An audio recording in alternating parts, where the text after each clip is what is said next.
Hey guys, Mark Farashi, Protect Dog Training.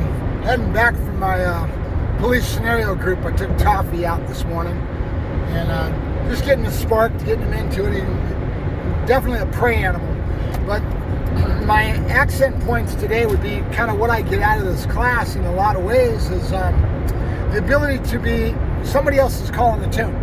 It's their class. You're following what they're asking you to do, and their accent points are on what type of exercises they're accenting. It could be a myriad of different things depending on the gentleman's mood or whatever they're throwing at you in the class.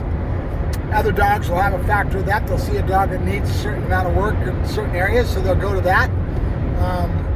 But it takes my mind off of maybe being direct on what I'm working at, and now I can look at it and start to say, oh, these are things that I need to work on, right? I need to work on this. I need to work on it. And I see certain things. It's kind of like falling back and be able to see it from a different perspective because I don't have the blinders on. Now I've got somebody else calling the tune, and my mind can be in a different place. And I now can say, oh, wait, I need to work on this. I need to work on this. I need to, and I see different things. So today with Toffee, it was really cool because I was aware of the fact that I already have been, but it really made me center it on all the more.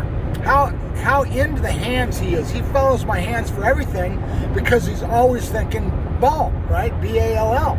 So right away, his mind, his eyes float to my hands wherever they go.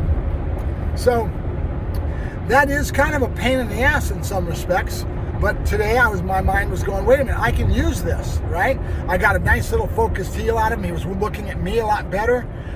There were some things that I got out of it that was really advantageous to being able to critique it and see it from a different perspective, because I was now in a position just to be following mindlessly, if you will, somebody else calling the tune.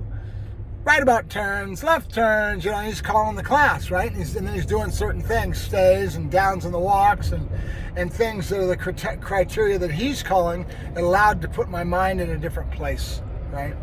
So I like that. Then there was a lot of other dogs out there, which is good for your dog, different environment. It's all advantageous. There was a thread on the one of my police-oriented boards that I go on to, kind of a lock group, that somebody was accenting, certain things that they've done with their dogs, and the threads start to get really interesting when you have people putting in perspectives into the subjects that they're getting into, and that's been helpful too. One of those questions, how many of you have trained a dog for the street from a puppy, and raised that dog from a puppy and put him out on the street?